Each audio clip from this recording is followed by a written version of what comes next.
এর মধ্যে রাসূল করিম সাল্লাল্লাহু আলাইহি ওয়াসাল্লাম বলেন, লা ইয়াদখুলুল জান্নাতা কাতিউন, যে ব্যক্তি আত্মীয় সম্পর্ক চিহ্ন করে, বিশেষ করে রক্ত সম্পর্ক আত্মীয়তা চিহ্ন করে, ওই ব্যক্তিও আল্লাহ তাআলা জান্নাতে প্রবেশ করবে না। বলেন নাউযুবিল্লাহ। এজন্য আত্মীয় সম্পর্ক রক্ষা করতে হবে, আত্মীয় সম্পর্কের সাথে সম্পর্ক ঠিক রাখতে হবে, তাদের হক আদায় করতে হবে।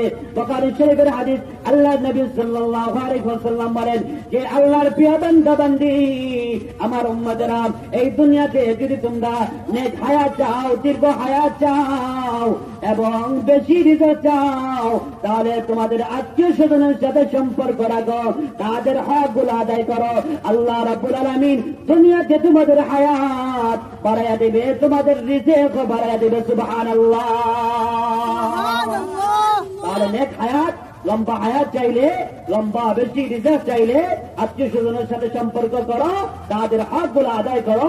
আত্মীয় স্বজনের সাথে সম্পর্ক চিহ্নকারী ব্যক্তি, রাসূল করিম সাল্লাল্লাহু আলাইহি ওয়াসাল্লাম বলেন, লা ইয়াদখুলুল জান্নাতা কাতিউন, যে ব্যক্তি আত্মীয় সম্পর্ক চিহ্ন করবে, ওই ব্যক্তি জান্নাতে প্রবেশ করবে না। বলেন নাউযুবিল্লাহ। 3 নম্বর হাদিস।